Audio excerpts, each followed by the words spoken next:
건강이 예전만 못하다는 생각이 드시나요? 헬스도 다녀보고 등산도 다녀보았지만 좀처럼 건강이 좋아지는 것 같지 않습니다.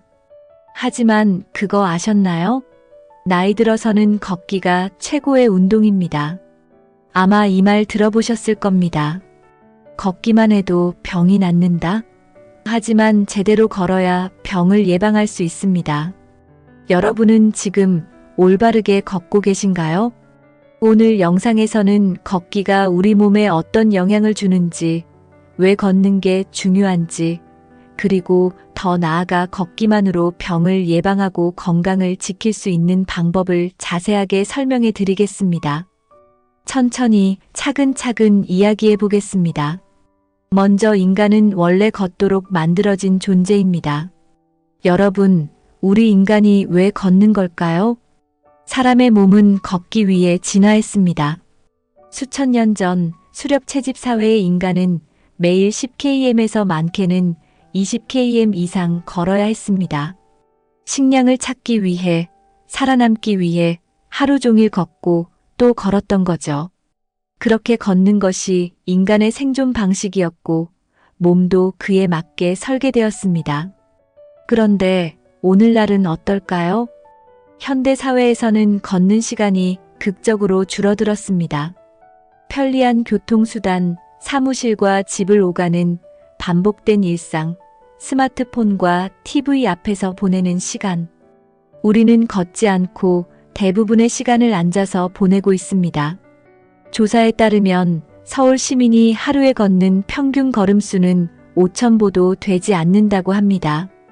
과거에 비하면 엄청나게 줄어든 숫자죠. 그런데 걷지 않으면 어떤 변화가 생길까요? 여러분의 몸은 걷지 않는 것에 즉각 반응합니다. 엉덩이 관절과 어깨 관절이 굳기 시작하고 가동 범위가 줄어듭니다. 허리의 움직임도 제한되면서 등뼈인 흉추가 점점 뻣뻣해집니다. 그 결과 목이 앞으로 쏠리는 거북목이 생기고 척추 디스크 문제까지 발생하게 됩니다. 걷지 않으면 근육이 약해지고 자세가 망가지면서 결국 몸 전체의 균형이 무너지게 되는 거죠. 그럼 걷기는 만병통치약일까요? 걷기에 놀라운 효과가 있을까요? 그렇다면 반대로 걷기만 잘해도 건강을 되찾을 수 있을까요? 정답은 그렇다입니다. 걷기는 단순한 운동이 아닙니다. 걷기야말로 인류가 가진 최고의 건강 비결 중 하나입니다. 미국에서 진행된 연구에 따르면 하루에 1,000보만 더 걸어도 만성질환의 위험도가 10% 이상 감소한다고 합니다. 특히 당뇨병 환자의 경우 합병증 위험도가 무려 30%나 감소했다고 합니다. 그뿐만이 아닙니다. 걷기는 뇌 건강에도 놀라운 효과를 가져옵니다. 걷기만 하면 뇌로 가는 혈류가 증가하면서 집중력이 높아지고 기억력이 개선됩니다. 장기적으로는 치매 예방에도 큰 도움이 됩니다. 또한 걷기 운동은 스트레스를 줄여주는 효과가 있습니다.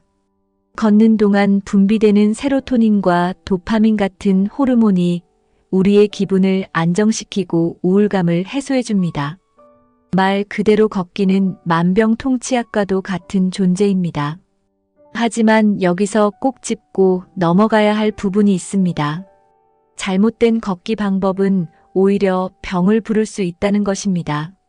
많은 사람들이 준비 운동 없이 걷기만을 반복하다가 무릎이나 발목에 통증을 느끼곤 합니다. 특히 이미 근육량이 부족하거나 무릎 연골이 약한 사람들은 무리해서 걷기만 하면 관절이 망가지고 근골격계 질환이 심해질 수 있어요. 그래서 걷기 전에 반드시 해야 하는 것이 있습니다. 바로 스트레칭입니다. 걷기 전 스트레칭 포인트. 허벅지 앞뒤 늘리기. 다리를 앞뒤로 뻗어 허벅지 근육을 충분히 풀어줍니다. 종아리 근육 풀기. 발을 뒤로 쭉 뻗어 발끝을 바닥에 대고 종아리 근육을 늘려줍니다. 어깨와 허리 돌리기. 어깨를 가볍게 돌리고 허리를 좌우로 풀어줍니다. 걷기와 함께 근육의 균형을 맞추기 위해 꼭 필요한 운동도 있습니다. 브릿지 운동 엉덩이 근육을 강화해 관절의 부담을 줄여줍니다. 스쿼트 무릎 주변의 근육을 강화해 무릎의 안정성을 높입니다. 플랭크 코어 근육을 강화해 올바른 걷기 자세를 유지할 수 있습니다. 이런 운동들을 병행하면 걷기만으로도 더 큰 건강 효과를 볼 수 있습니다. 이제 걷는 방법에 대해 이야기해 보겠습니다. 걷는 자세를 조금만 바꿔도 몸에 가해지는 부담이 줄어들고 더 효율적인 걷기를 할 수 있습니다. 시선은 정면을 보세요. 목을 과도하게 치켜 세울 필요는 없습니다. 어깨에 힘을 빼고 팔을 자연스럽게 흔들어 주세요. 보폭은 자연스러운 범위로 유지하세요. 너무 크게 걷지 않아도 괜찮습니다. 걷는 동안 복근과 골반 근육에 살짝 힘을 주고 균형을 잡으세요. 이렇게 걸으면 몸의 균형이 잡히고 걷는 동안 무릎과 허리에 가해지는 부담이 줄어듭니다. 마지막으로 걷기와 함께 근육 건강이 왜 중요한지 말씀드리겠습니다. 근육량은 노년기의 삶의 질을 결정합니다. 나이가 들면서 자연스럽게 근육이 줄어들기 때문이죠. 그런데 병에 걸리거나 며칠간 누워만 있어도 근육은 급격히 감소합니다. 하루에 누워있는 시간 동안 근육은 1%씩 줄어든다는 연구 결과도 있습니다. 10일만 누워있으면 10년치 근육이 빠진다는 이야기죠. 결국 근육이 부족하면 일상생활이 어려워지고 누군가의 도움이 필요하게 됩니다. 그래서 근육량은 젊었을 때부터 연금처럼 준비해야 한다고 말하는 겁니다. 걷기와 함께 근력 운동을 병행하면 노년기에도 독립적인 생활을 유지할 수 있습니다. 걷기만 잘해도 인생이 달라집니다. 걷기는 우리에게 주어진 가장 자연스럽고 강력한 건강관리 방법입니다.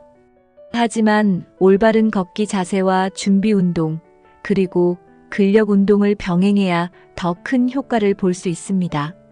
하루에 천천히 조금씩 꾸준히 걸어보세요. 걷는 순간 우리의 몸은 더 건강해지고 활력을 되찾을 겁니다. 아무것도 하지 않으면 아무 일도 일어나지 않습니다. 머릿속의 생각만으로는 바뀌는 것이 없습니다. 지금 당장 나가서 걷기 운동을 해보시기 바랍니다. 오늘 영상이 도움이 되셨다면 지금 당장 실천해보세요. 감사합니다. 영상이 마음에 드셨다면 구독과 좋아요 부탁드립니다. 감사합니다.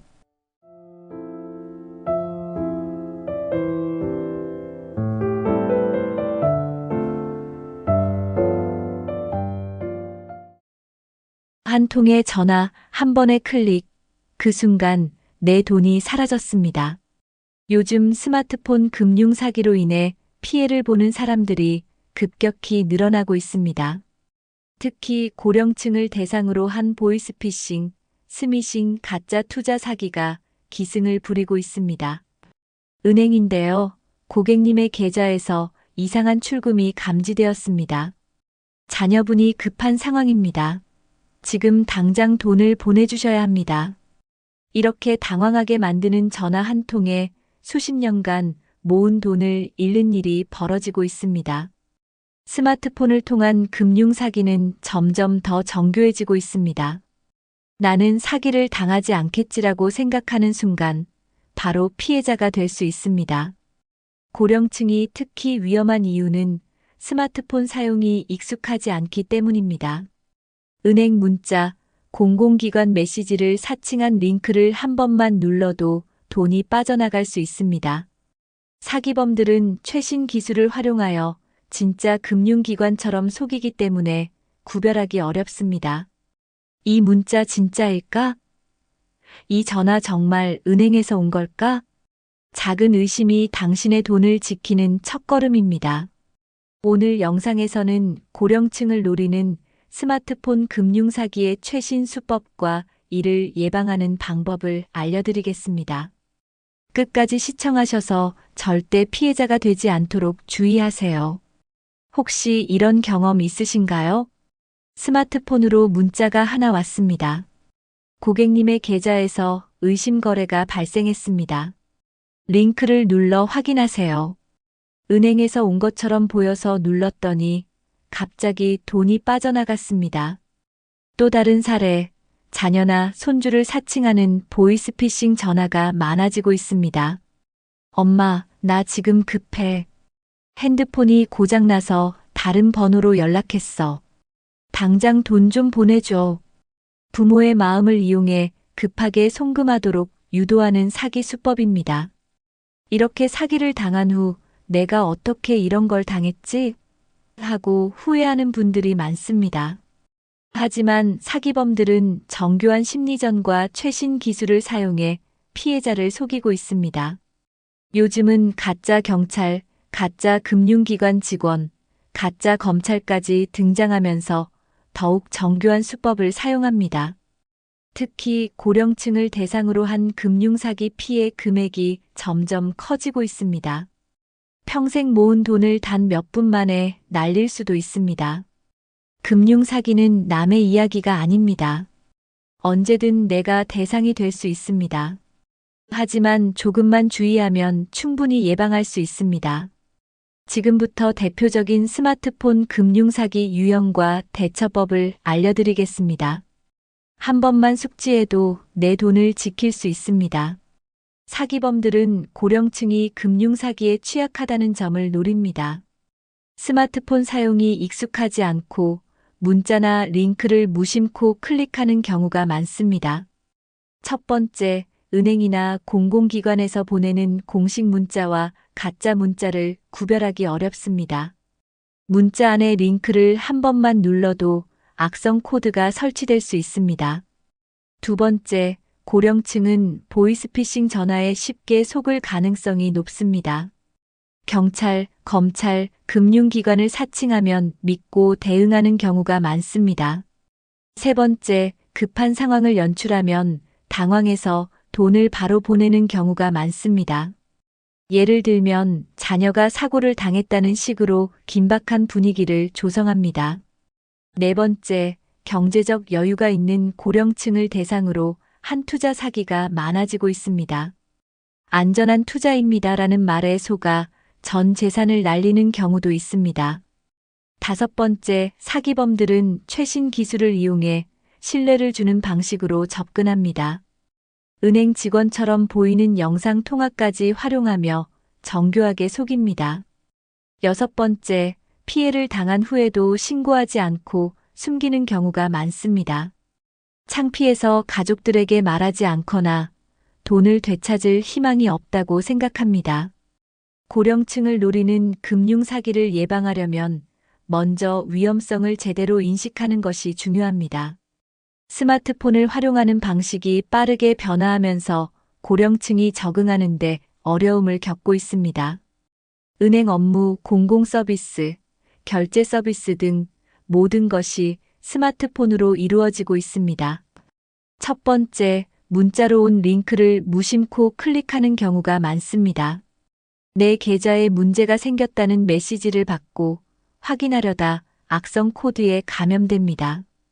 두 번째, 앱 설치 과정에서 보안 설정을 제대로 하지 않는 경우가 많습니다.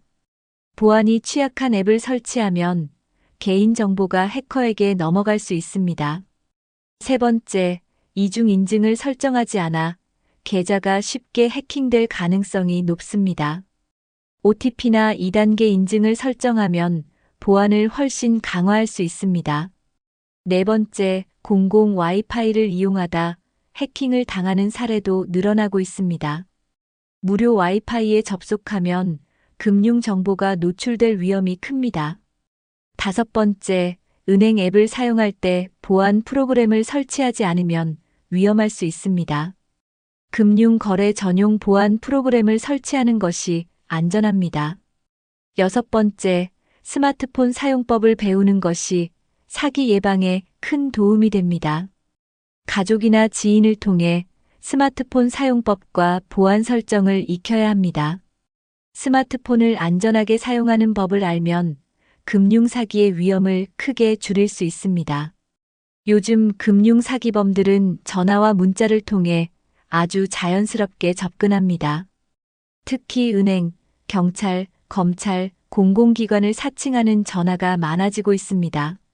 첫 번째, 금융사기범들은 긴급한 상황을 연출하여 당황하게 만듭니다. 지금 계좌에서 불법 자금 거래가 감지되었습니다. 빨리 조치하셔야 합니다. 두 번째, 공식 기관에서 보낸 것처럼 보이는 가짜 문자를 보내기도 합니다. 국민연금 추가 지급 확인하세요. 라며 링크를 클릭하도록 유도합니다. 세 번째, 문자 속 링크를 클릭하면 악성 코드가 설치되어 금융 정보가 유출됩니다. 스마트폰에 저장된 계좌번호, 비밀번호, 인증서까지 모두 해커에게 넘어갈 수 있습니다. 네 번째, 특정 앱을 설치하도록 유도하는 방식도 많습니다. 보안 점검을 위해 이 앱을 설치하세요라는 말에 속아 가짜 앱을 설치하는 경우도 있습니다. 다섯 번째, 보이스피싱 사기범들은 대화를 통해 신뢰를 얻으려 합니다. 금융기관 직원처럼 행동하며 피해자가 의심하지 않도록 합니다. 여섯 번째, 문자나 전화를 받으면 즉시 확인하는 습관이 필요합니다. 은행, 경찰, 검찰에서는 개인정보를 요구하는 전화를 하지 않습니다. 의심스러운 전화나 문자를 받으면 절대 대응하지 말고 즉시 차단해야 합니다. 보이스피싱은 가장 흔한 스마트폰 금융사기 유형 중 하나입니다. 전화 한 통으로 개인정보를 빼내거나 돈을 송금하도록 유도하는 방식입니다. 첫 번째, 금융기관이나 수사기관을 사칭하여 피해자를 속입니다. 여기는 경찰청입니다. 고객님의 계좌가 범죄에 연루되었습니다. 두 번째, 자녀나 가족을 사칭하는 전화도 많아지고 있습니다. 엄마, 나 급해. 핸드폰이 고장나서 다른 번호로 연락했어. 돈 좀 보내줘. 세 번째, 사기범들은 감정적인 압박을 통해 빠르게 송금을 유도합니다. 시간이 없습니다. 지금 당장 계좌 이체를 하지 않으면 계좌가 정지됩니다. 네 번째, 실제로 금융기관에서 이런 방식으로 전화를 하는 경우는 없습니다. 은행이나 경찰은 절대 전화로 송금을 요구하지 않습니다. 다섯 번째, 모르는 번호로 온 전화에서 돈을 요구하면 무조건 의심해야 합니다. 특히 해외 전화번호나 발신 번호가 숨겨진 전화는 조심해야 합니다. 여섯 번째, 보이스피싱 전화가 왔다면 즉시 끊고 금융감독원에 신고하는 것이 중요합니다. 신고하면 다른 피해자들을 막을 수 있습니다. 보이스피싱을 예방하는 가장 좋은 방법은 낯선 번호에서 온 전화는 대응하지 않는 것입니다. 스미싱은 문자 메시지를 이용한 스마트폰 금융 사기입니다. 문자 속 링크를 클릭하면 개인정보가 해커에게 넘어가는 방식입니다. 첫 번째, 공식 기관을 사칭한 문자 메시지가 대표적인 수법입니다.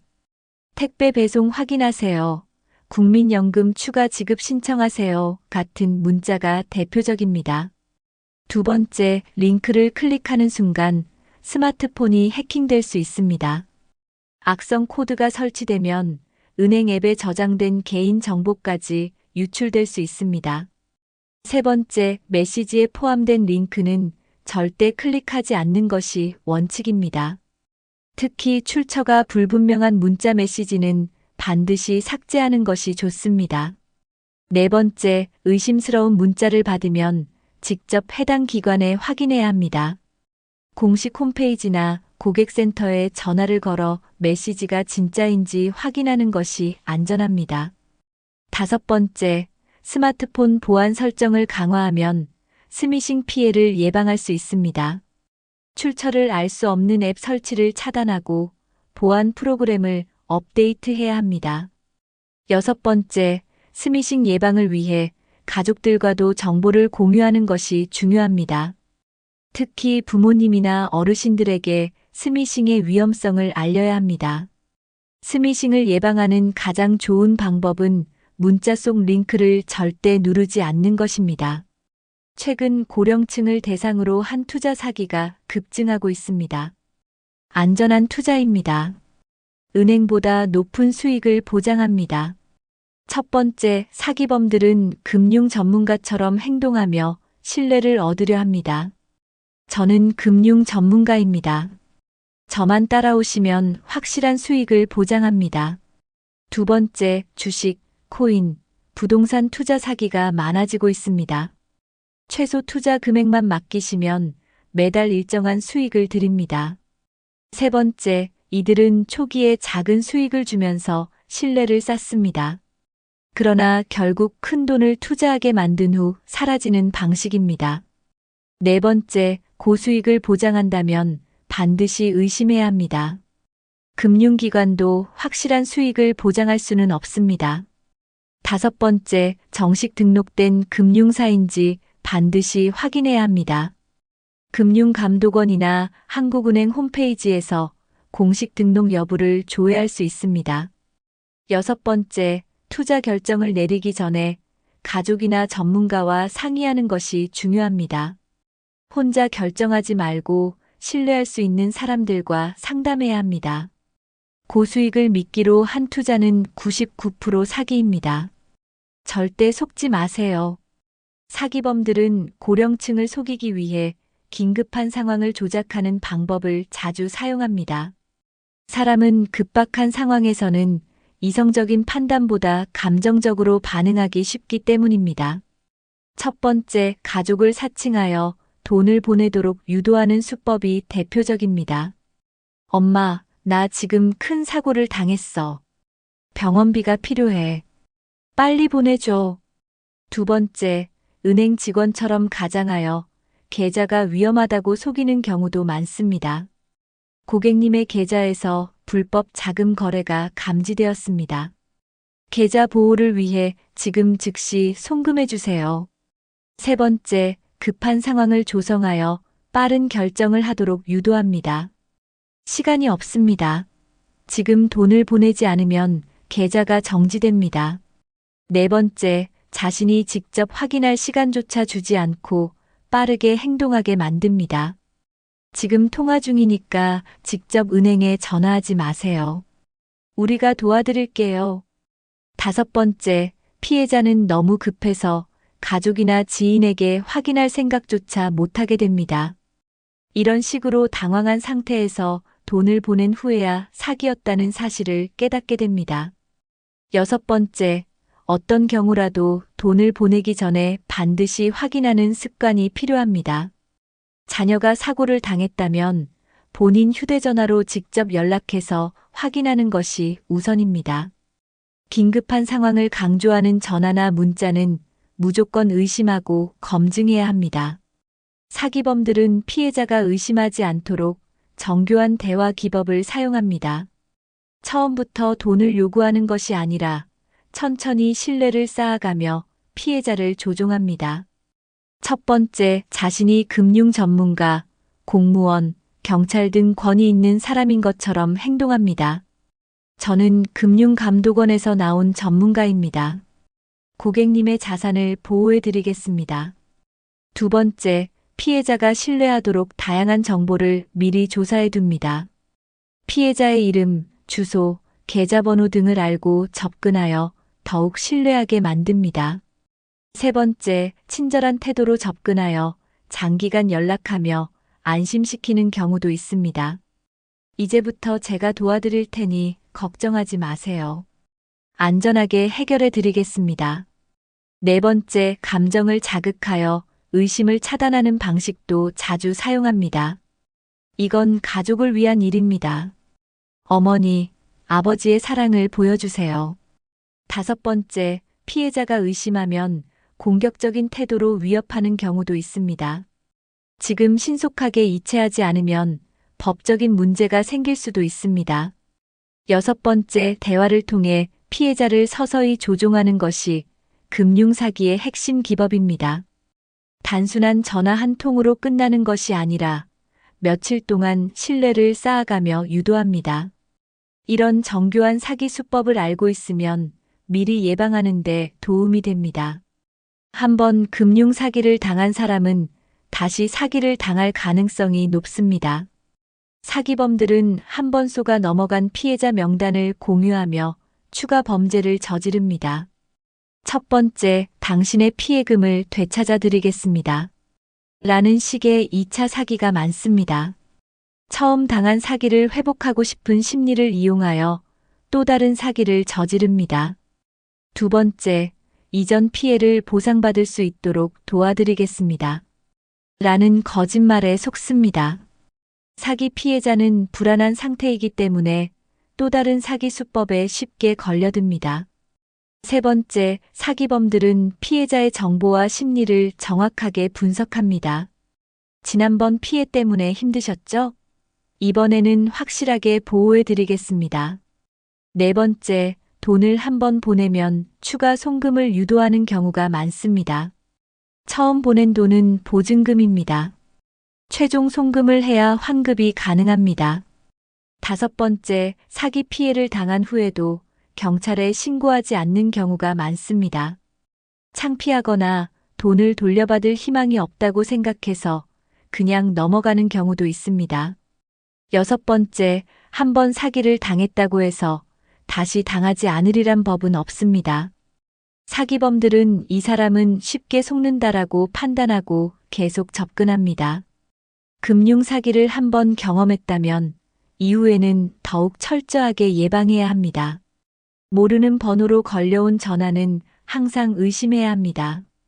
요즘 금융 사기범들은 발신 번호를 조작할 수도 있기 때문에 더욱 주의해야 합니다. 첫 번째, 공식적인 기관은 절대 전화로 돈을 요구하지 않습니다. 은행, 경찰, 검찰에서 송금을 하라는 요청을 하면 무조건 사기입니다. 두 번째, 가족을 사칭한 전화가 오면 반드시 본인에게 직접 확인해야 합니다. 휴대전화가 고장나서 다른 번호로 연락했다는 말도 사기일 가능성이 큽니다.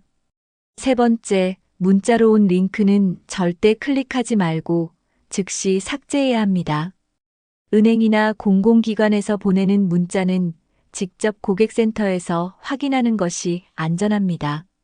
네 번째, 금융기관 공식 홈페이지나 앱을 통해 직접 확인하는 습관을 들여야 합니다. 고객님의 계좌가 위험합니다. 라는 문자 메시지는 직접 은행에 전화하여 확인해야 합니다.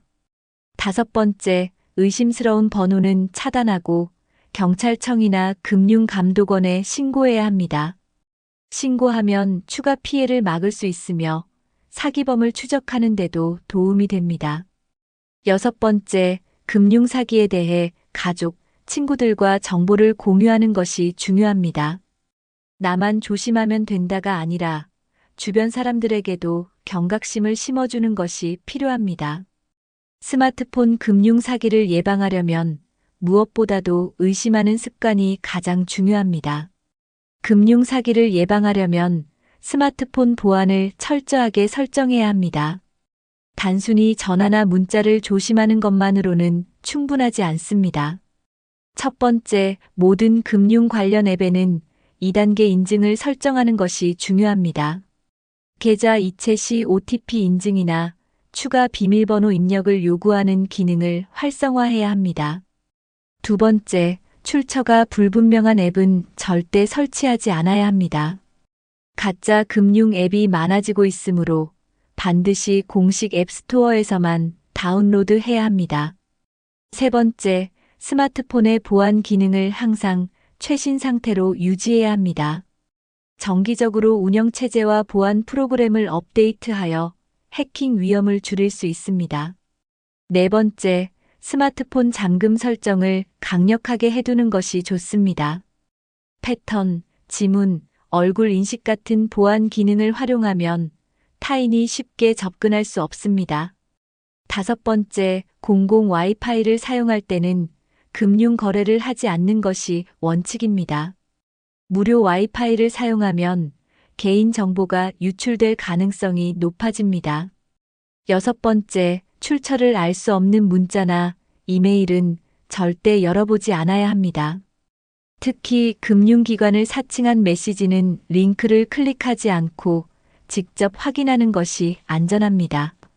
보안 설정만 철저하게 해도 금융사기를 예방할 확률이 훨씬 높아집니다. 금융사기 예방을 위해서는 가족과 함께 정보를 공유하는 것이 필수적입니다. 특히 스마트폰 사용이 익숙하지 않은 부모님이나 어르신들에게 사기 수법을 알려야 합니다. 첫 번째, 금융사기 유형과 예방 방법을 주기적으로 교육하는 것이 중요합니다.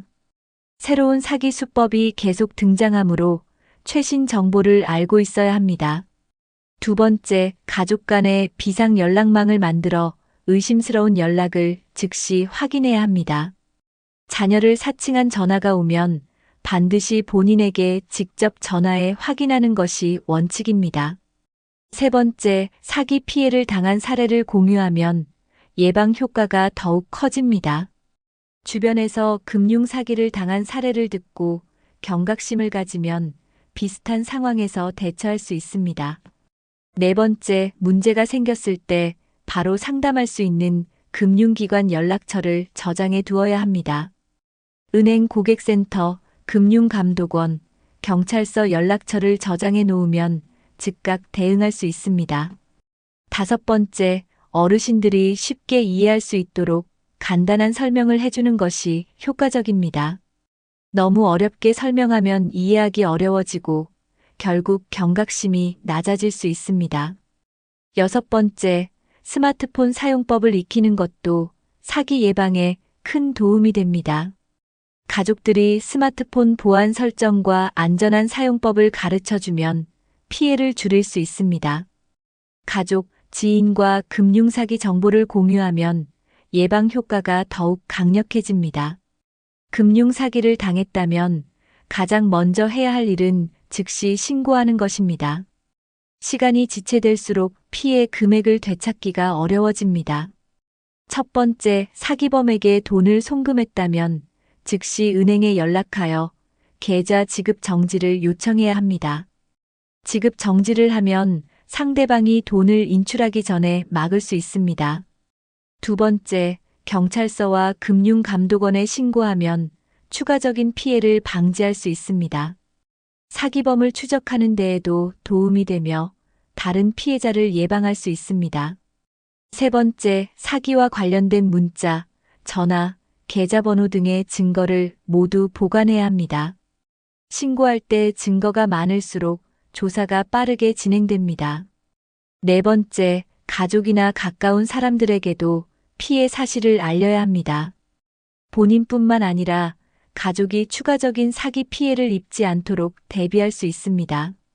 다섯 번째, 인터넷 게시판이나 커뮤니티의 사기 수법을 공유하면 더 많은 사람을 보호할 수 있습니다. 금융사기 사례를 알리는 것이 또 다른 피해자를 막는 데 큰 도움이 됩니다. 여섯 번째, 은행과 금융기관의 피해 보상 절차를 확인하는 것이 중요합니다. 특정 경우에는 일부 금액을 보상받을 수 있는 제도가 마련되어 있습니다. 빠르게 신고하고 계좌 지급 정지를 하면 피해를 최소화할 수 있습니다. 금융사기를 당했다면 반드시 경찰과 금융감독원에 신고해야 합니다. 신고하면 사기범을 추적할 가능성이 높아지고 피해 보상을 받을 수 있는 기회가 생깁니다. 첫 번째, 경찰 신고는 112로 전화하거나 가까운 경찰서에 직접 방문하면 됩니다. 인터넷 경찰청 홈페이지에서도 신고 접수가 가능합니다. 두 번째, 금융감독원에 신고하려면 1332 금융사기 신고센터로 전화하면 됩니다. 금융감독원은 피해 사실을 조사하고 금융기관과 협력하여 조치를 취합니다. 세 번째, 금융사기 피해를 당한 경우 사이버 수사대에 신고하는 것도 가능합니다. 사이버 범죄 관련 신고는 경찰청 사이버 안전국 홈페이지에서 접수할 수 있습니다. 네 번째, 신고할 때는 피해 사실을 정확하게 설명하고 증거를 제출해야 합니다. 송금 내역, 문자 메시지, 통화 녹음 파일 등을 증거로 제시하면 조사에 도움이 됩니다. 다섯 번째, 신고 후에는 금융기관과 지속적으로 연락하면서 계좌 지급 정지 여부를 확인해야 합니다. 지급 정지 조치가 빠르게 이루어지면 돈을 돌려받을 가능성이 커집니다. 여섯 번째, 신고 후에도 추가적인 사기 시도가 있을 수 있으므로 더욱 주의해야 합니다. 사기범들은 신고한 피해자를 다시 노리고 추가적인 피해를 입히려는 경우가 많습니다. 경찰과 금융감독원에 신고하는 것이 금융사기 피해를 줄이는 가장 효과적인 방법입니다. 금융사기를 당했다고 해서 반드시 돈을 잃는 것은 아닙니다. 빠르게 대응하면 일부 금액을 되찾을 수 있는 가능성이 있습니다. 첫 번째, 사기 피해를 당한 즉시 사기 이용 계좌 신고를 해야 합니다. 경찰서나 금융감독원 1332에 신고하면 해당 계좌를 지급 정지할 수 있습니다. 두 번째, 금융 분쟁 조정 절차를 활용하면 보상을 받을 수도 있습니다. 금융감독원의 금융분쟁조정위원회에 신청하면 피해 보상을 받을 가능성이 생깁니다. 세 번째, 보이스피싱, 스미싱 등 금융사기 피해자는 금융권 공동 대응 시스템을 활용할 수 있습니다. 여러 금융기관이 협력하여 피해자의 돈을 되찾을 수 있도록 돕는 제도입니다. 네 번째, 사기 피해 금액이 클 경우 민사소송을 진행할 수도 있습니다. 하지만 사기범이 돈을 이미 인출한 경우 보상받기가 어려울 수 있습니다. 다섯 번째, 금융회사에 과실이 있다면 해당 금융기관을 통해 일부 보상을 받을 수도 있습니다. 은행이나 카드사가 보안 조치를 소홀히 했다면 피해 보상 책임을 물을 수 있습니다. 여섯 번째, 사기를 당한 경우 피싱 사기 피해자 구제 제도를 활용하면 보상받을 가능성이 있습니다. 일정 요건을 충족하면 금융기관이 피해액을 보전해주는 시스템이 존재합니다. 금융사기 피해를 줄이려면 신속한 신고와 적절한 절차를 밟는 것이 가장 중요합니다. 오늘 영상에서는 고령층을 대상으로 한 스마트폰 금융사기의 위험성과 예방법에 대해 알아봤습니다. 스마트폰이 편리해진 만큼 이를 이용한 금융사기도 점점 더 정교해지고 있습니다. 나는 사기를 당하지 않을 거야 라고 생각하는 순간 오히려 더 위험할 수 있습니다. 사기범들은 심리적 압박과 최신 기술을 이용해 철저히 계획된 방식으로 접근합니다. 한순간의 실수로 평생 모은 돈을 잃을 수도 있습니다. 하지만 의심하는 습관을 기르고 예방책을 실천하면 금융사기를 충분히 막을 수 있습니다. 여러분은 금융사기 예방을 위해 어떤 노력을 하고 계신가요? 혹시 주변에서 금융사기 피해를 당한 사례가 있다면 댓글로 공유해 주세요. 실제 사례를 공유하면 더 많은 사람이 금융사기를 예방할 수 있습니다. 의심되는 전화나 문자를 받았을 때 어떻게 대응하는 것이 가장 좋을까요? 여러분의 생각을 댓글로 남겨주시면 함께 이야기 나누며 더 안전한 금융생활을 만들어 갈 수 있습니다. 이 영상이 유익했다면 좋아요와 구독을 눌러주세요. 그리고 부모님이나 스마트폰 금융사기가 걱정되는 지인분들에게도 꼭 공유해주세요. 앞으로도 여러분이 금융사기로부터 안전한 생활을 할 수 있도록 유익한 정보를 전해드리겠습니다. 오늘도 안전한 하루 보내세요. 감사합니다.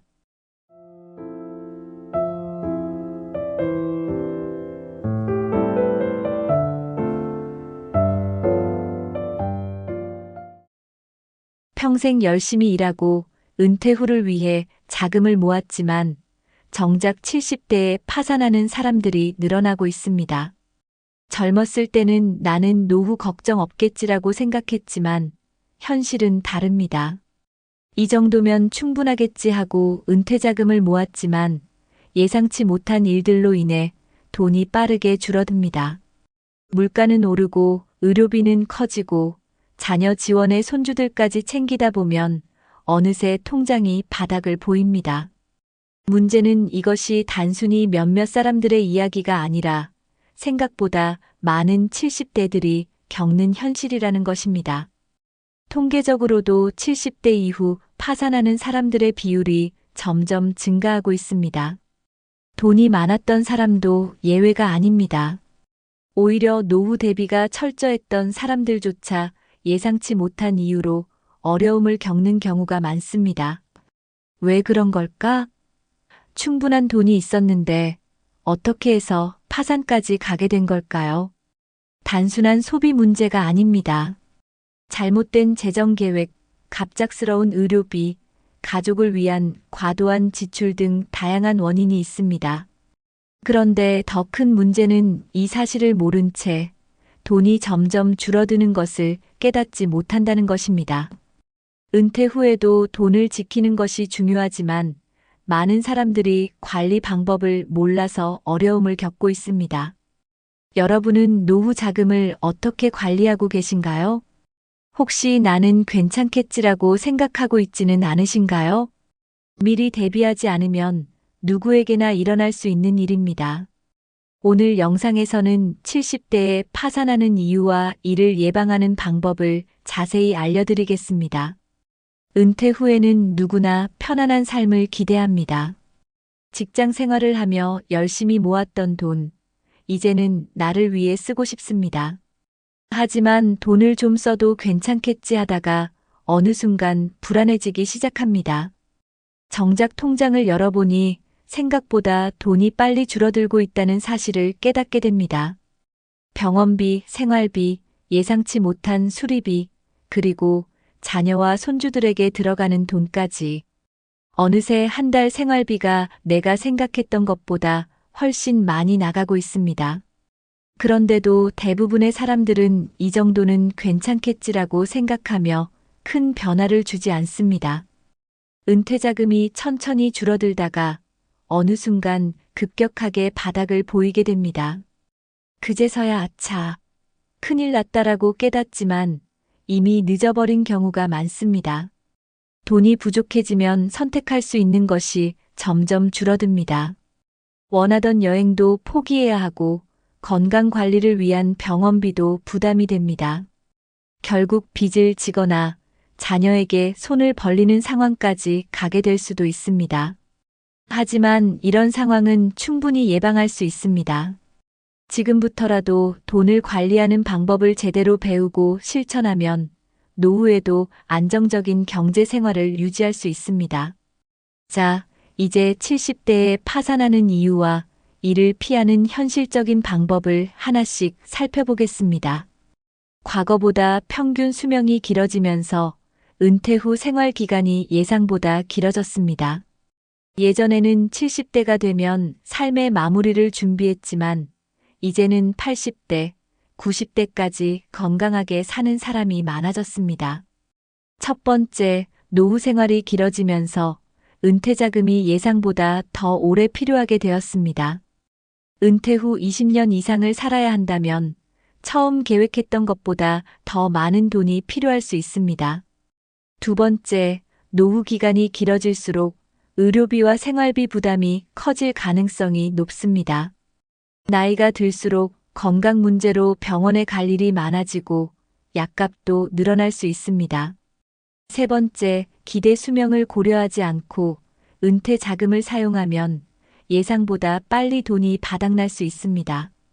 초반에 이 정도면 충분하겠지 하며 소비하다가 후반부에 돈이 부족해지는 경우가 많습니다. 네 번째, 노후 생활을 계획할 때 최소한 20년 이상의 재정을 고려하는 것이 필요합니다.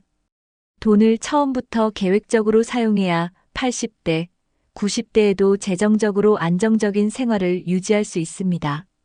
다섯 번째, 연금을 포함한 모든 수입을 고려하여 장기적인 재정 계획을 세워야 합니다. 정기적인 수입이 없다면 생활비를 어떻게 조절할 것인지 철저한 계획이 필요합니다. 여섯 번째, 노후 자금을 사용할 때 10년 단위로 예산을 나누어 관리하는 것이 도움이 됩니다.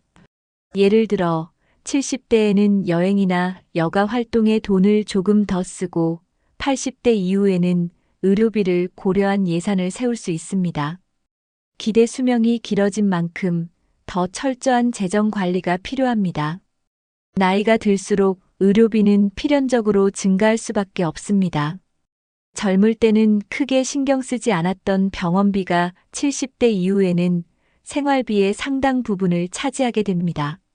첫 번째, 만성질환이 늘어나면서 약값과 정기적인 병원 진료비가 증가합니다. 혈압, 당뇨, 관절염 같은 질환은 꾸준한 치료와 관리가 필요하기 때문에 생각보다 많은 돈이 들어갑니다. 두 번째, 갑작스러운 질병이나 사고로 인해 큰 돈이 필요할 수도 있습니다. 건강에 문제가 생기면 장기간 치료가 필요할 수도 있으며 수술이나 입원 비용은 큰 부담이 될 수 있습니다. 세 번째, 노후에는 의료보험이 있어도 추가적인 비용이 계속 발생합니다. 건강보험으로 모든 비용이 해결되는 것은 아니며 보장되지 않는 항목에 대한 지출이 커질 수 있습니다. 네 번째, 요양원이나 간병 서비스 이용이 필요할 수도 있습니다. 혼자 생활이 어려워지면 간병인을 고용하거나 요양시설을 이용해야 하는데 이 비용이 상당히 큽니다. 다섯 번째, 건강검진, 예방접종 등 건강을 유지하기 위한 비용도 무시할 수 없습니다. 병을 미리 예방하기 위해 건강검진을 받거나 꾸준한 건강관리를 위해 돈을 지출하는 경우도 많습니다. 여섯 번째, 은퇴 후 의료비를 미리 고려하지 않으면 경제적으로 어려움을 겪을 가능성이 높습니다. 의료비는 필수적인 지출이기 때문에 이 비용을 고려한 예산을 반드시 세워야 합니다. 미리 의료비를 대비하는 것이 70대 이후 재정적 안정성을 유지하는 중요한 방법입니다. 은퇴 후에는 고정 수입이 줄어드는데 물가는 계속 상승합니다. 예전에는 적절했던 생활비가 시간이 지나면서 점점 부족해질 수 있습니다. 첫 번째, 식비, 공과금, 관리비 같은 기본적인 생활비가 점점 올라가고 있습니다. 예전보다 물가가 상승하면서 같은 생활 수준을 유지하기 위해 더 많은 돈이 필요해지고 있습니다. 두 번째, 노후에는 생활비를 줄이기가 쉽지 않습니다. 건강을 유지하려면 좋은 음식을 먹어야 하고 적절한 생활 환경을 유지해야 하기 때문입니다. 세 번째, 고정적인 비용뿐만 아니라 예상치 못한 지출도 늘어날 수 있습니다. 집수리 비용, 가전제품 교체, 이동수단 유지비 같은 것들이 추가 비용이 될 수 있습니다. 네 번째, 연금이나 저축만으로 생활비를 감당하기 어려운 경우가 많습니다. 은퇴 후 수입이 한정적이기 때문에 추가적인 재정 계획이 필요합니다. 다섯 번째, 생활비를 줄이기 위해 소비 습관을 바꾸는 것이 중요합니다. 불필요한 소비를 줄이고 꼭 필요한 곳에만 돈을 쓰는 습관을 들여야 합니다. 여섯 번째, 지출을 효율적으로 관리하지 않으면 노후 생활이 점점 어려워질 수 있습니다. 주거 비용, 교통비, 생활비 등을 미리 고려한 예산을 설정하는 것이 필요합니다.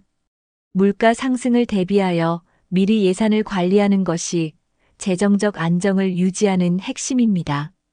은퇴 후 초반에는 돈을 여유롭게 쓰는 경향이 있습니다. 그동안 열심히 일하고 모았던 돈을 이제는 나를 위해 쓰고 싶다는 생각이 들기 때문입니다. 첫 번째, 여행, 취미 생활, 새로운 경험 등에 많은 돈을 쓰다가 예상보다 빨리 돈이 줄어들 수 있습니다. 은퇴 후 처음 몇 년 동안은 자유를 만끽하고 싶어 과소비를 할 가능성이 높습니다. 두 번째, 은퇴 초반에는 생활비 관리가 중요하지만 대부분 구체적인 계획 없이 돈을 사용합니다. 이 정도는 괜찮겠지라는 생각으로 소비하다 보면 어느새 예산이 부족해질 수 있습니다. 세 번째, 연금이나 저축을 무계획적으로 사용하면 후반부에 자금이 부족해질 가능성이 큽니다. 처음에는 충분하다고 생각했던 돈이 예상보다 빨리 사라질 수 있습니다. 네 번째, 생활비 예산을 세우지 않으면 돈이 어디로 빠져나가는지 모르는 경우가 많습니다. 고정 지출과 변동 지출을 구분하지 않으면 소비 패턴을 조절하기 어렵습니다. 다섯 번째, 소비 습관을 조정하지 않으면 80대, 90대에는 생활이 더 어려워질 수 있습니다. 은퇴 초반에는 돈을 절제하면서 장기적인 재정 계획을 세워야 합니다. 여섯 번째, 미리 예산을 세우고 월별, 연간 지출 계획을 관리하는 것이 필수적입니다. 소비 패턴을 점검하고 예상보다 많이 지출하고 있다면 즉시 조정하는 것이 중요합니다. 초반에 과소비하지 않고 계획적으로 돈을 사용해야 70대 이후에도 안정적인 생활을 유지할 수 있습니다. 70대 이후에도 자녀나 손주를 위해 경제적 지원을 계속하는 경우가 많습니다.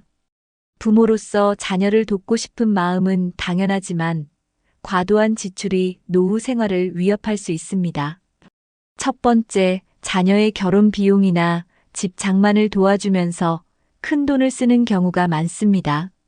내가 도와줘야지라는 생각으로 돈을 빌려주거나 지원하지만 결국 자신의 노후 자금이 줄어듭니다. 두 번째, 손주 교육비를 지원하면서 예상보다 많은 돈이 나갈 수 있습니다. 학원비, 과외비, 유학 비용 등을 부담하다 보면 생활비가 빠듯해질 수 있습니다. 세 번째, 자녀가 경제적으로 독립하지 못한 경우 부모의 부담이 계속될 가능성이 큽니다. 자녀가 실직했거나 사업 실패로 어려움을 겪으면 부모가 다시 경제적인 책임을 지게 될 수도 있습니다. 네 번째, 은퇴 후에도 자녀에게 계속 용돈을 주거나 가족 모임 비용을 부담하는 경우도 많습니다. 부모가 경제적으로 돕는 것이 당연한 것처럼 여겨지면 점점 더 큰 부담이 될 수 있습니다. 다섯 번째, 자녀를 돕다 보면 정작 본인의 의료비나 생활비를 제대로 마련하지 못하는 경우가 많습니다. 결국 자녀를 도우려다 본인도 경제적으로 어려움을 겪게 되는 상황이 발생합니다. 여섯 번째, 가족을 돕더라도 자신의 재정을 우선적으로 고려하는 것이 중요합니다. 자녀에게 무리한 지원을 하기보다 본인의 노후를 먼저 안정적으로 설계하는 것이 필요합니다. 도움은 하되 한계를 정하고 자신의 경제적 안정성을 유지하는 것이 가장 중요합니다. 은퇴 후에도 자산을 늘리기 위해 투자를 고려하는 분들이 많습니다. 하지만 잘못된 투자로 인해 큰 손실을 보는 경우도 적지 않습니다. 첫 번째, 고수익을 보장한다는 금융 상품이나 사업에 현혹되는 경우가 많습니다. 안전한 투자입니다라는 말에 속아 모든 자산을 한꺼번에 투자하는 것은 위험합니다. 두 번째, 부동산 투자에 실패하면서 은퇴 자금이 사라지는 경우도 있습니다. 노후에 무리하게 대출을 받아 부동산에 투자했다가 경기 침체로 손실을 보는 사례가 많습니다. 세 번째, 주식이나 코인 같은 고위험 투자에 돈을 걸었다가 큰 손실을 보는 경우도 있습니다. 단기간에 큰 돈을 벌 수 있다는 말에 유혹되어 무리하게 투자했다가 원금을 잃는 경우가 많습니다. 네 번째, 친구나 지인의 추천으로 투자했다가 피해를 보는 사례도 많습니다. 이거 확실해 라는 말을 믿고 투자했다가 결국 돈을 잃고 후회하는 경우가 흔합니다. 다섯 번째, 한 가지 투자에 모든 돈을 몰아넣는 것은 큰 위험이 될 수 있습니다. 분산 투자 없이 한 곳에 올인하면 실패할 경우 노후 생활이 어려워질 수 있습니다. 여섯 번째, 안정적인 자산 관리가 중요하며 너무 높은 수익을 기대하는 투자는 피하는 것이 좋습니다. 전문가의 조언을 듣고 투자 전에 철저한 검토가 필요합니다. 투자는 신중하게 해야 하며 노후 생활을 위협하지 않도록 안전한 방법을 선택해야 합니다. 70대 이후에도 일정한 소득을 유지하면 재정적 안정성을 확보할 수 있습니다. 완전한 은퇴보다는 소규모 경제 활동을 통해 수입을 유지하는 것이 중요합니다. 첫 번째, 연금 외에도 추가적인 소득을 얻을 수 있는 방법을 찾아야 합니다. 예를 들어 월세 수익, 소규모 사업, 파트타임 일자리 등을 고려할 수 있습니다. 두 번째, 재능을 살려 경제 활동을 하는 것도 좋은 방법입니다. 예를 들면 취미를 활용한 수공예품 판매, 글쓰기, 강의 같은 일이 가능합니다. 세 번째, 자산을 현금화하는 방법을 고민해야 합니다. 필요 없는 부동산이나 차량을 처분하여 현금 유동성을 확보하는 것이 필요할 수 있습니다. 네 번째, 소규모 창업을 통해 경제 활동을 지속하는 것도 고려할 수 있습니다. 카페 운영, 홈베이킹, 텃밭 농산물 판매 같은 일이 가능합니다. 다섯 번째, 노후에도 소득을 창출하는 것이 생활의 질을 높이는 데 도움이 됩니다. 소득이 있으면 재정적 안정뿐만 아니라 사회적 활동도 활발해질 수 있습니다. 여섯 번째, 노후 자금이 부족할 경우 정부 지원 제도를 활용하는 것도 방법입니다. 기초연금, 주택연금, 노인 일자리 지원 같은 제도를 적극적으로 알아보는 것이 좋습니다. 노후에도 경제적 자립을 유지하기 위한 다양한 방법을 고려해야 합니다. 70대 이후에는 가장 큰 지출 항목이 의료비와 생활비입니다. 이 두 가지를 제대로 관리하지 않으면 예상보다 빨리 은퇴 자금이 바닥날 수 있습니다. 첫 번째, 노후 생활비를 미리 예산으로 설정하는 것이 필수적입니다. 한 달 생활비가 얼마나 필요한지 정확하게 계산하고 연간 지출 계획을 세워야 합니다. 두 번째, 고정 지출과 변동 지출을 구분해서 관리하는 것이 중요합니다. 집세, 공과금, 보험료 같은 고정 지출과 외식비, 여행비 같은 변동 지출을 따로 계산해야 합니다. 세 번째, 의료비 지출을 예측하고 대비하는 것이 필요합니다. 건강이 악화될 경우 병원비 부담이 커질 수 있으므로 의료비 비상금을 마련해야 합니다. 네 번째, 의료비 절감을 위해 건강보험과 추가 보장성 보험을 활용하는 것이 좋습니다. 실손보험이나 장기 요양보험 등을 가입해두면 큰 의료비 부담을 줄일 수 있습니다. 다섯 번째, 일상적인 건강 관리를 통해 의료비 부담을 줄이는 것이 가능합니다.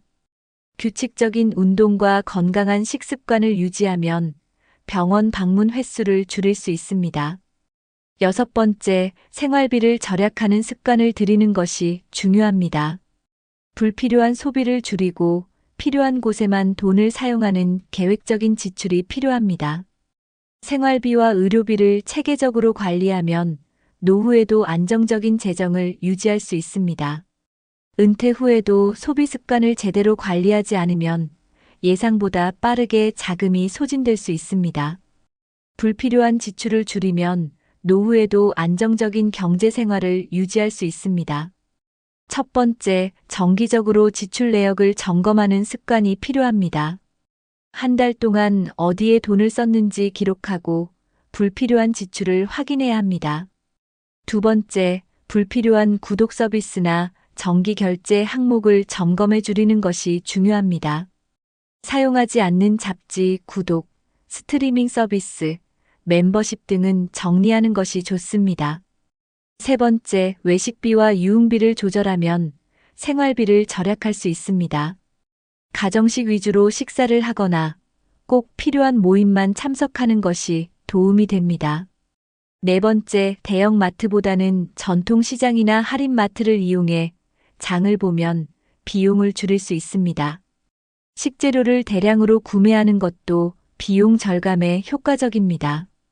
다섯 번째, 충동 구매를 피하고 필요한 물건만 구입하는 습관을 들이는 것이 중요합니다. 쇼핑 전에 필요한 물품 목록을 작성하고 계획적으로 소비해야 합니다. 여섯 번째, 불필요한 선물 비용을 줄이는 것도 방법입니다. 지나친 명절 선물이나 친척들에게 주는 용돈을 조정하는 것이 필요할 수 있습니다. 소비 습관을 점검하고 불필요한 지출을 줄이면 노후 재정을 효과적으로 유지할 수 있습니다. 많은 사람들이 자신이 현재 얼마를 가지고 있고 한 달에 얼마를 쓰는지 정확히 모릅니다. 은퇴 후에는 정확한 재정 상태를 파악하는 것이 필수적입니다. 첫 번째, 현재 자산과 연금, 지출 내역을 정리해야 합니다. 통장 잔액만 확인하는 것이 아니라 매달 고정 지출과 예상 지출을 따져봐야 합니다. 두 번째, 돈이 줄어드는 속도를 계산하지 않으면 예상보다 빨리 자금이 바닥날 수 있습니다. 한 달에 얼마를 쓰는지 모르고 그냥 소비하다 보면 어느 순간 돈이 부족해질 수 있습니다. 세 번째, 자산이 많다고 해서 마음 놓고 지출하는 것은 위험합니다. 처음에는 충분해 보이는 돈도 장기적인 계획 없이 사용하면 금방 줄어들게 됩니다. 네 번째, 재정 관리를 하지 않으면 예상치 못한 상황에서 돈이 부족해질 가능성이 큽니다. 갑작스러운 의료비나 집수리 비용이 발생했을 때 대비하지 않으면 큰 어려움을 겪을 수 있습니다. 다섯 번째, 한 달 지출을 미리 정해두고 초과하지 않도록 관리하는 것이 중요합니다. 예산을 세우고 계획적인 소비를 실천하면 안정적인 노후 생활을 유지할 수 있습니다. 여섯 번째, 노후에도 가계부를 작성하고 지출을 점검하는 것이 필요합니다. 자금이 얼마나 남아 있는지, 앞으로 얼마나 더 사용할 수 있는지 주기적으로 확인해야 합니다. 자신의 재정 상태를 정확히 파악하면 불필요한 지출을 줄이고 안정적인 경제 생활을 유지할 수 있습니다. 노후 재정을 안정적으로 유지하려면 고정 지출과 변동 지출을 정확히 구분하는 것이 중요합니다. 많은 사람들이 한 달에 돈이 어디로 나가는지 정확하게 알지 못한 채 생활비를 사용합니다. 첫 번째, 고정 지출이란 매달 반드시 나가는 돈을 의미합니다.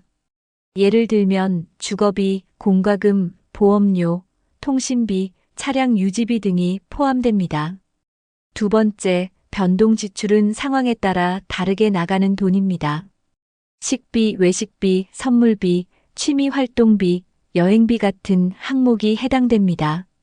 세 번째, 고정 지출을 먼저 확인하고 변동 지출을 조정하는 것이 필수적입니다. 고정 지출이 많으면 변동 지출을 줄이는 방향으로 생활비를 관리해야 합니다. 네 번째, 고정 지출을 줄일 수 있는 방법을 찾는 것도 중요합니다. 예를 들어 필요 없는 보험을 해지하거나 보다 저렴한 요금제로 변경하는 방법이 있습니다. 다섯 번째, 변동 지출을 계획적으로 조절하면 예상보다 많은 돈을 절약할 수 있습니다. 외식 횟수를 줄이거나 할인 행사를 활용하는 것만으로도 큰 차이가 날 수 있습니다. 여섯 번째, 지출을 제대로 구분하지 않으면 필요 없는 곳에 돈을 낭비하는 경우가 많아집니다.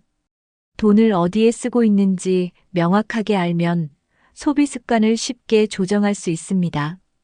고정 지출과 변동 지출을 명확히 구분하고 효율적으로 관리하면 노후 자금을 안정적으로 유지할 수 있습니다.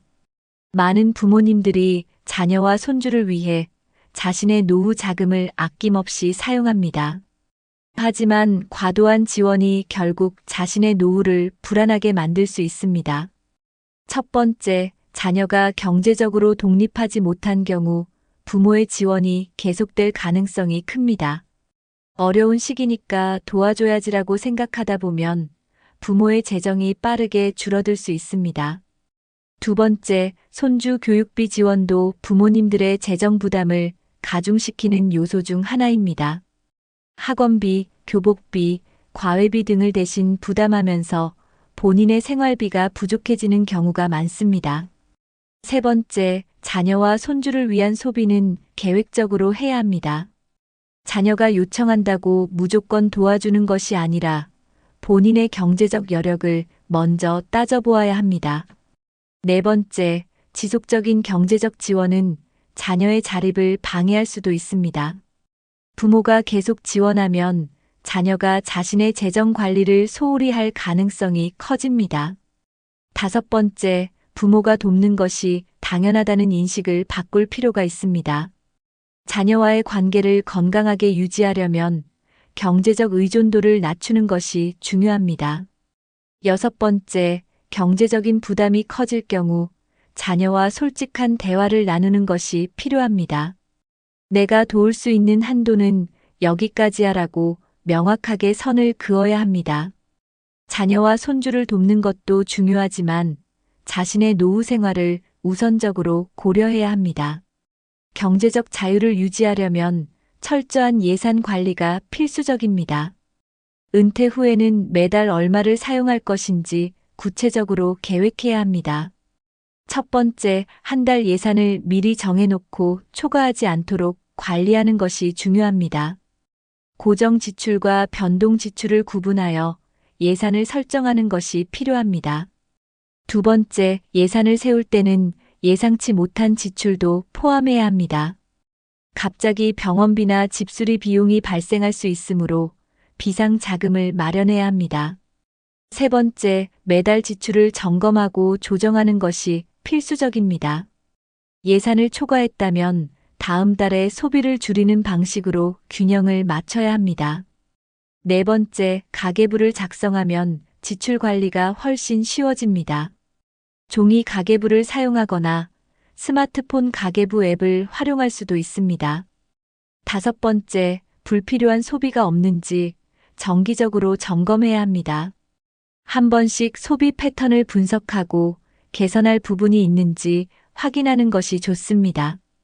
여섯 번째, 예산을 지키는 습관을 들이면 노후에도 경제적 불안을 줄일 수 있습니다. 소비를 계획적으로 하면 은퇴 자금을 더 오랫동안 유지할 수 있습니다. 현실적인 예산을 세우고 꾸준히 점검하는 것이 노후 재정 안정의 핵심입니다. 노후에는 자산을 안정적으로 관리하는 것이 무엇보다 중요합니다. 무리한 투자나 위험한 금융 상품 가입은 피해야 합니다. 첫 번째, 안전한 자산 운용이 필요합니다. 주식, 부동산 등 변동성이 큰 자산보다 안정적인 금융 상품을 선택하는 것이 좋습니다. 두 번째, 신중한 투자 태도가 필요합니다. 고수익 보장이라는 말에 현혹되지 않고 신뢰할 수 있는 금융기관을 이용해야 합니다. 세 번째, 자산을 분산 관리하는 것이 리스크를 줄이는 방법입니다. 한 가지 투자에 모든 돈을 몰아넣지 않고 여러 곳에 분산하여 운용해야 합니다. 네 번째, 사기 피해를 조심해야 합니다. 고수익을 미끼로 접근하는 금융 사기에 당하지 않도록 주의가 필요합니다. 다섯 번째, 부동산 자산이 있다면 활용 방안을 고민해야 합니다. 본인에게 필요 없는 부동산은 매각하거나 임대를 통해 수익을 창출하는 것도 방법입니다. 여섯 번째, 가족과 상의하여 재산 관리 계획을 세우는 것이 필요합니다. 혼자 결정하기보다는 신뢰할 수 있는 가족이나 전문가와 상담하는 것이 안전합니다. 자산을 안전하게 관리하면 경제적 자유를 더욱 오래 유지할 수 있습니다. 노후에는 단순한 소비보다 가치 있는 경험에 돈을 쓰는 것이 만족도를 높이는 방법입니다. 불필요한 물건을 사는 것보다 삶을 더욱 풍요롭게 만드는 데 투자하는 것이 중요합니다. 첫 번째, 물건보다는 경험에 돈을 쓰는 것이 더 행복한 노후를 만듭니다. 여행, 문화생활, 사회활동 등에 투자하면 삶의 질이 높아집니다. 두 번째, 건강을 유지하는 데 돈을 쓰는 것이 장기적으로 더 큰 이득입니다. 건강한 식습관, 적절한 운동, 정기적인 건강검진에 돈을 투자하는 것이 필요합니다. 세 번째, 자녀나 손주를 위해 돈을 쓰기보다 본인의 삶을 위한 소비를 우선해야 합니다. 자녀를 돕는 것도 좋지만 본인이 경제적으로 안정된 후에 지원하는 것이 바람직합니다. 네 번째, 자신의 취미와 배움을 위해 투자하는 것도 좋은 방법입니다. 악기 배우기, 미술, 요리 같은 새로운 취미 활동에 돈을 쓰면 삶이 더욱 풍요로워집니다. 다섯 번째, 사회적 관계를 유지하는 데도 적절한 지출이 필요합니다. 친구들과의 만남, 동호회 활동, 자원봉사 등 의미 있는 활동에 돈을 쓰면 만족도가 높아집니다. 여섯 번째, 물질적인 소비보다는 삶의 의미를 찾는 방향으로 돈을 사용해야 합니다. 명품이나 사치품을 사는 것보다 평생 기억에 남을 경험을 만드는 것이 더 가치 있습니다. 돈을 어디에 쓰느냐에 따라 노후의 삶의 질이 달라질 수 있습니다. 가치 있는 곳에 투자하세요. 이제까지 70대에 파산하는 이유와 이를 피하는 현실적인 방법을 알아봤습니다. 많은 사람들이 충분한 은퇴 자금을 모았다고 생각하지만 예상보다 빨리 돈이 줄어드는 경우가 많습니다. 나는 괜찮겠지라고 생각하지 말고 지금부터라도 노후 재정을 철저히 관리해야 합니다. 돈이 줄어드는 속도를 모르고 있거나 자녀 지원과 소비 습관을 제대로 조절하지 못하면 노후가 불안해질 수 있습니다. 하지만 걱정하지 마세요. 올바른 재정 관리 방법을 실천하면 70대 이후에도 경제적 자유를 유지할 수 있습니다. 한 달 예산을 철저히 점검하고 불필요한 지출을 줄이고 가치 있는 곳에 돈을 사용하세요. 또한 위험한 투자에 속지 않고 안전한 자산 관리를 통해 재정을 지키는 것이 중요합니다. 여러분은 현재 노후 자금을 어떻게 관리하고 계신가요? 혹시 지금까지 돈 관리에서 놓친 부분이 있다면 무엇인가요? 오늘 영상에서 소개한 방법 중 가장 공감이 가는 내용은 무엇인가요? 여러분의 경험과 의견을 댓글로 남겨주세요. 다른 분들과 함께 이야기 나누면서 더 나은 노후 재정을 만들어가면 좋겠습니다. 그리고 이 영상이 도움이 되셨다면 좋아요와 구독을 눌러주시고 주변에 계신 70대 분들께도 이 영상을 공유해주세요. 앞으로도 여러분이 더 행복하고 안정적인 노후를 살 수 있도록 유익한 정보를 전해드리겠습니다. 감사합니다.